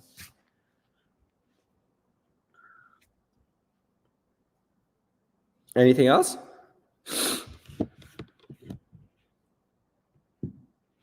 Can you hear me? Yeah, now I can hear you. The question is, I'm learning my major marketing via Google courses and books of marketers. I published an article about Uzbek marketing. I also want to write about my volunteering, depending on my experience. Is it beneficial or not? Whoa, that's a lot. And hell yeah, it's beneficial. First of all, you're taking these courses and you're learning these things, meaning in your us essays, why major essays, you can showcase your knowledge in that, and you can show something called IV, or intellectual vitality. It means you can show a potential university that you're not just the guy who's going to apply to marketing, business, or economics major. You're somebody with a lot of knowledge in that. You can show that in your writing, first of all. And second of all, yeah, it's a great extracurricular activity. Like you're learning something, you're taking a next step, and you're doing a research on that and writing something on it. Amazing. Like, yeah, amazing. Like, keep doing that. And the next question is, should our research topic be related to our major? No, it doesn't have to be. It doesn't have to be. If it is, it's good. It's great. If it is, it does, like, it's better, but it doesn't have to be. I would rather write a research paper on something I want to and I like, rather than something that makes me miserable. Like, I wouldn't want to do something on political science. I would love to do something on psychology, even if it's not my major. But I would tell students, do with the one that really interests you. It doesn't have to be your major. Is it possible to get into good universities without AP and A-level classes? 100% yes. A levels and AP is never the thing that makes your case for you. It's the thing that gives you a boost. 100%. The thing is that the reason that lately there's been so many cases with A-level students getting in is because admissions officers don't know about Uzbekistan education system. They don't know how to basically put it on a scale. They don't know. It's not reliable. For that reason, when you have A levels, SAT, ACT, these things are standardized exams that tells an admissions officer academically he's capable, and we don't have to gamble on him. For that reason, in order to boost that application, I do recommend students to take it. But if you don't have it, it's not a deal breaker. All right. And if I would get different volunteer work for my extracurricular activity, does this work negatively or positively? I mean, my Wait, major is programming. But I love nature preservation. Programming that loves nature preservation, and they want to talk about nature preservation, but they're computer science major. Is that it? I think they want to do some extracurricular, like volunteering work regarding nature preservation, but their major is really computer science. Perfectly fine.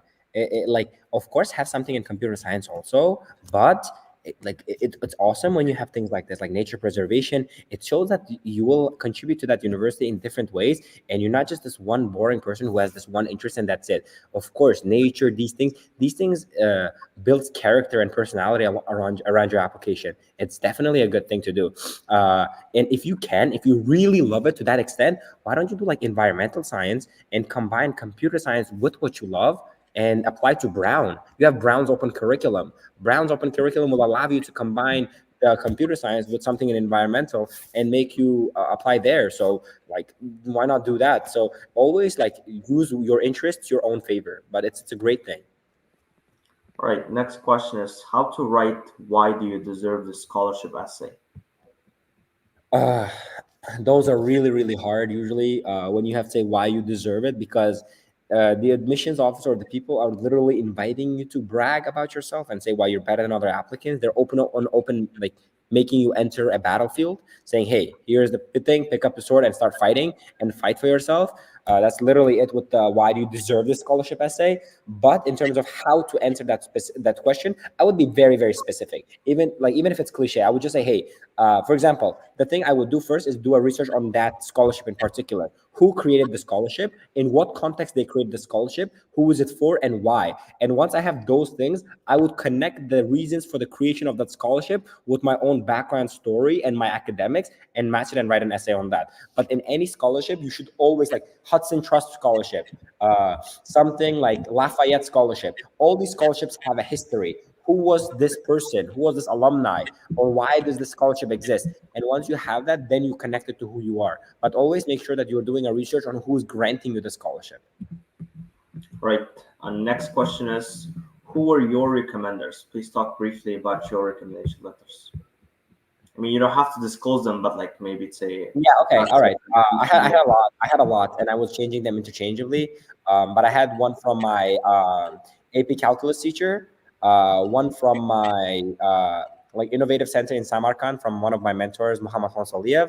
I had one from a former English teacher. I had one from a professor.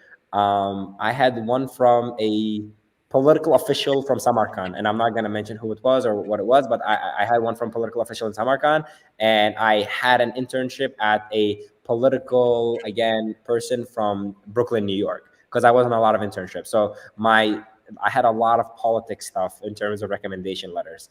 But yeah, those were my recommendation letters. I had about 6, if I'm not mistaken, 5 or 6. Did you do something with John Hopkins, for example, summer school or research with its professors? No, I didn't, and I'll give you a very funny story. So I never wanted to apply to Hopkins. It was not on my radar. Like I was like, it's a STEM school. I'm a law major. Why would I want to apply to Hopkins? And then 1 hour left in the application, a friend calls me up, and a friend tells me like, hey, I'm applying to Johns Hopkins. It's my dream school. Can you help me with my essay? And then I'm like, all right, why not? I'll help you with your essay.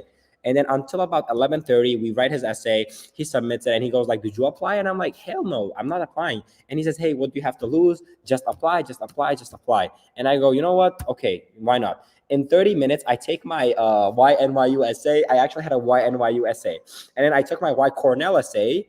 I chopped some bits from both of them, and then I just changed the university name. I changed some professor names. I changed some course names. And then I just instead of JHU, I wrote JKU on a typo, and I submitted it.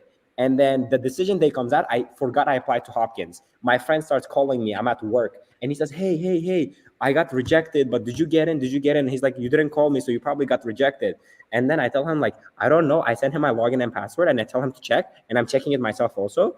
And then it turns out that I got in, and I was really happy that I got in, but I didn't I had no plans of applying to Hopkins before that. It was just on a thing. The same thing happened with UPenn actually. With UPenn, I really wanted to go to UPenn, but I was rushing the supplements a little bit. Instead of writing as a prospective UPenn student, I wrote as a prospective Cornell student. I submitted the conclusion I wrote for my Y Cornell to my Y UPenn, and I submitted that. And I got waitlisted, and then I got into the wait list. So some of my acceptances were just crazy. So you submitted an essay with a Cornell in it to UPenn. And you know what?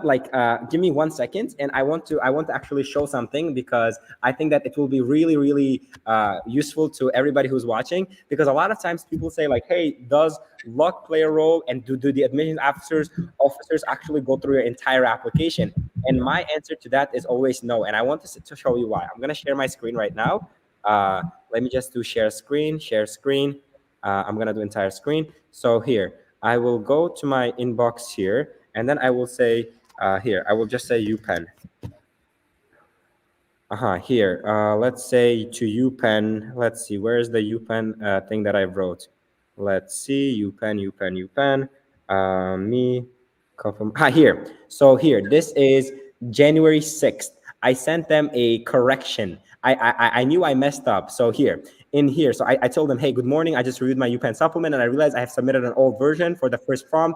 I'm sorry for the inconvenience. Is it possible to do this, right? And this is the one that got me into a thing, by the way. And it was true. I submitted an old version, and I submitted one with Cornell. I was okay with them taking the old version, so I submitted. This was a very bad supplemental essay. And I hated it. I hated the supplement, but I had to submit the same thing, so they didn't know it. So I just changed the prospective Cornell to prospective UPenn student, and I just resubmitted this essay in specific, and I got waitlisted, and then I got it to UPenn. It was it was actually a reality, and I was surprised myself, because I got rejected. I mean, waitlisted from some, but I got rejected from 7 Ivies eventually. And I got into one that I messed up for. So it was just very, very funny, at that time. All right. That's actually really interesting. Another question is asking, all right, what is the difference between the good and bad or fully and not fully developed reflection? Oh, this is a deep one. Okay, the difference between a good and a bad reflection is a bad reflection will have like there 90% of the story is just the story, the culture, the experience, and only 10% saying because of this, I am this type of person. That's it. A good reflection has a good balance. They give you the story, and majority of the essay reflects on the story, on how that story made them the person they are today, and how they will contribute to their future with the things that they have learned from the story. So it has the because of this I became this, and because of the person I am today I will do this. That's what I consider a good reflection. So that's how I differentiate usually between a good and a bad reflection. All right. Another question is, what about mentioning in YS essay that I'm going to organize X club? Because instead of saying I'm captivated by Y club in X university. So what about yeah? If you already have a club that you are running and you want to create a similar club that has a specific purpose, go for it. But if you're just creating a club out of thin air that you would like to create, then just don't write about it. Like if you want to say, I want to create the Uzbek club at your university because there's no Uzbek club, or I want to create the Central Asian because I wouldn't do it. Only if you have a similar club that you have already created and you've been doing something similar and you would like to continue that at that university, I would say go for it. But if you just want to create it with no background to it, then I would just say stay away from it. All right. How to choose the topic for research? I would say like first of all, like I chose a research topic just based off of my own like question. Like I was a Muslim in New York. I had a lot of Muslim friends. Every day, every single time, they would ask me, you are a Muslim. Why are you celebrating New Year? You are a Muslim. Why are you celebrating New Year?" This thing kept on coming to my head over and over again. Because of this, I decided to do a research, and I wrote about effects of Soviet Union on the culture and religion of Uzbekistan, and that was my research paper. So I usually tell students whatever really makes them like think, go with that one. But in any case, the best place to start would be like your own major or your interested field. Like just do a little bit of research on that. All right. Next question is, I'm trying to see the one that we haven't answered. Can we write as we've been there at university, even if you haven't, and saying, I want to continue as your case?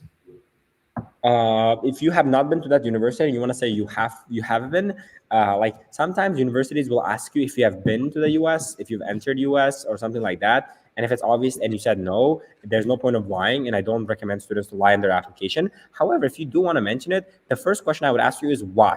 Like, what does you saying you have been to that university give you in that specific scenario? Because you cannot just say you've been to that university. It doesn't show anything just because you visited the campus. A lot of people visit campuses.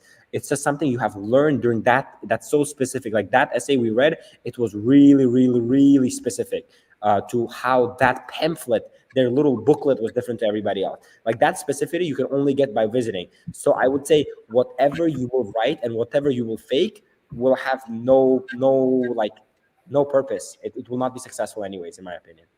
Yeah. Should I add my extracurricular activity that I did for a short time and have no achievements, but it had big impact on me? Yes. Even if you haven't done for a long time, even if you don't have achievements, but if it had a big impact on you, and it truly did, then I would say go for it. Make it your passion project. Make it that. Like definitely, it's always I tell students to structure it one way. Whichever one had the biggest impact on who you are and like your character development, basically. Even if it's something that you've been doing for 1 year, if it has more impact on who you are, then go with that one. Is my application considered as bad if I don't have a lot of extracurriculars and projects, but well-written, strong essays? If you have strong essay, look, the thing is, your extracurricular activities and who you are gets like the thing is, those things are put into the context of where you come from. Of course, if you come from, let's say, like this very village area of Samarkand or Tashkent, where you don't have a lot of opportunities and you have impact, but they're really small. Like you did a chess club at your own high school. If those are the things you did, like, of course, they will review you on those things. And if you can reflect those things, and when you have teacher recommendation letters that say that, hey, although like we are not that developed, this student took everything into their around like surroundings to be the person they are, then definitely, even if you don't have all 10 extracurriculars, you only have 6 or 7, if they're really good and are genuine and you show them in your essays, then 100% it's totally possible to get into a top university.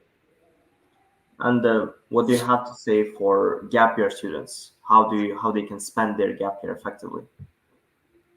If you're taking a gap year and if you're a gap year student, first thing I would tell you is um, make sure you're doing something academic. Like just studying for SAT is not enough. If you tell them, hey, I took my gap year just to study for SAT, it's not enough. You have to first of all balance both academic and extracurriculars you are doing within that time period. You have to be making impact on an extracurricular level, something you are doing like a project that is going on that is really significant. Plus, you are doing something to improve yourself academically, whether it's taking ACT, SAT, A level, IELTS, whatever it is. Maybe you're taking some courses, online courses with MIT, some online courses with Harvard, whatever it is. You need to show both academic nurturing and social nurturing in both scenarios. Uh, if they have, let's say, 5 internships, should they include all of them in their application? If they have 5 internships, then they pick and choose your battles. If it's 5 internships, like what will they say about you? Like if you're just repeating the same type of, I think there's no point. It's better to put the one that you've been doing for a long time and with most impact to you. But if you're putting all 5, like I don't know, unless they're like super prestigious, then no, I don't think so. Um, and if they've already published their research paper, should they talk about that? Yeah, definitely. Why not? Like, for example, this year, Columbia, I don't know if you guys have seen Common App yet, but if you go to Columbia, it says, put your research paper. Who did you do it with? How did you do it? What was the process like? There's so many questions. So yeah, definitely you can talk about it and you can put it in your extracurricular section if you wrote a research paper. That's for sure. All right. Diana is asking, can we mention university secret societies in YS Essex? If it's a secret, does the admissions officer know about that? I mean, And like the secret societies that are not secret, but like the membership yeah, secret. I know what you're talking about. You can mention that, but then again, Olympics and stuff. it needs to have why you want to be there. Like, are you in a secret society now? And why is that secret society so interesting to you? Maybe the person who created it. Let's say, like, you want to join the what was it in the Social Network with the Mark Zuckerberg movie? They wanted to join the Phoenix Phoenix. or yeah, that thing Phoenix. that's like the secret society that they had, right? And people Yeah. would get invited or something like that. Like, sure, you can talk about it, but like just saying why you want to be a part of that. Like, do you know some famous people in the world that came from that or who created it? If you have some personal thing or personal connection with that, it's definitely a good thing to write about. But if you just want to write it for shits and giggles, then no, I would say don't do it. All right. Another question that has come up a lot: is it okay to exaggerate in your application? 100%. Every single person who applies will exaggerate in their application.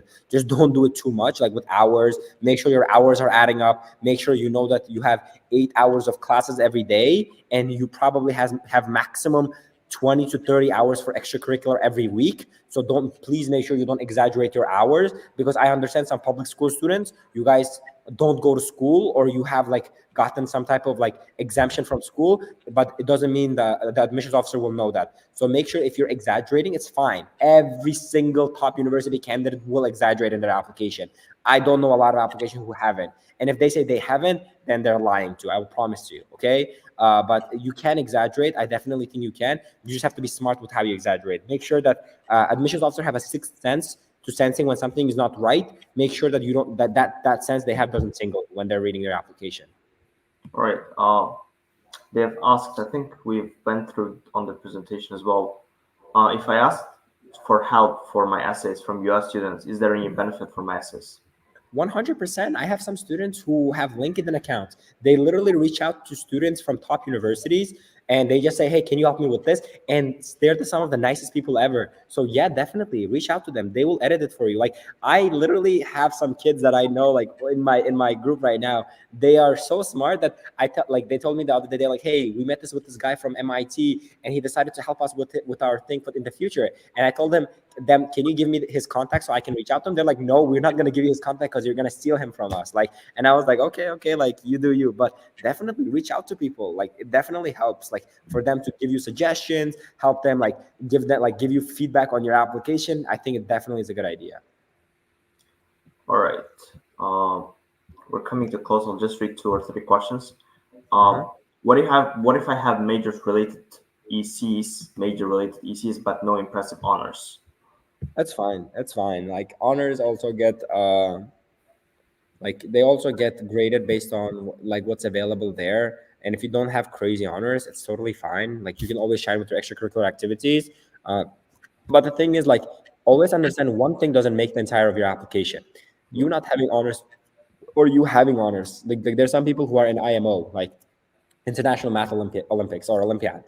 It's okay. Like they can be in it. It doesn't mean they're gonna get accepted. So each part of your application gets rated. So just because you don't have one part doesn't mean you will get rejected. So never like let that one thing like really bring you down. Right. Last question I want to ask is: when cold emailing professors, should I already write a specific topic I wanted to research about, or can professor help me choose it? No, don't choose your topic first.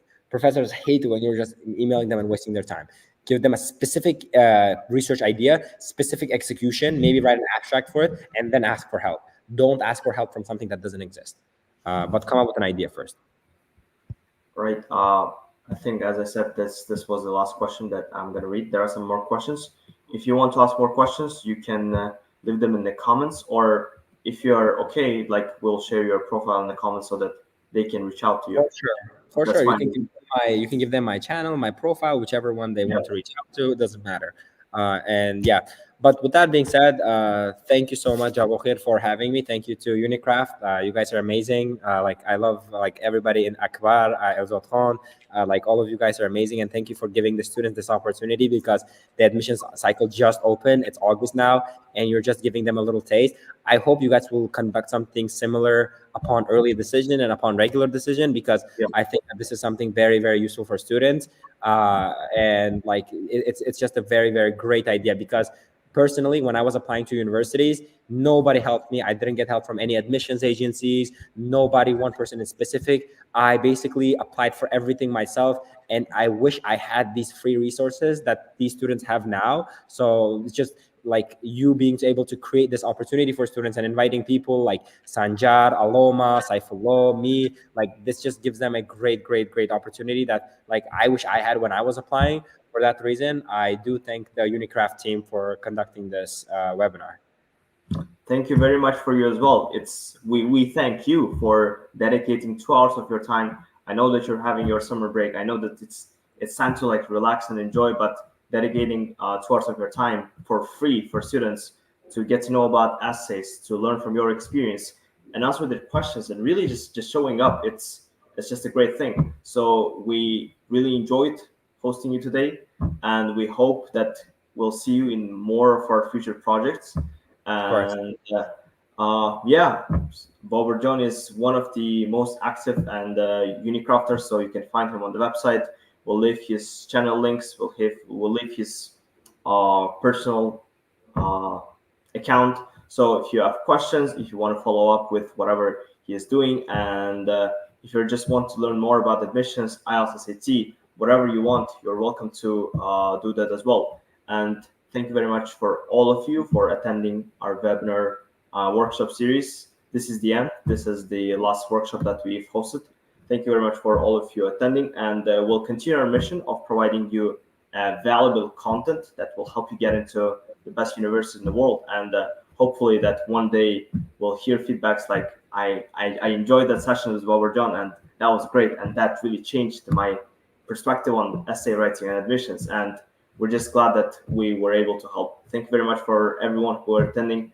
100 plus people who have been here till the last minute. You are the legends. Thank you very much.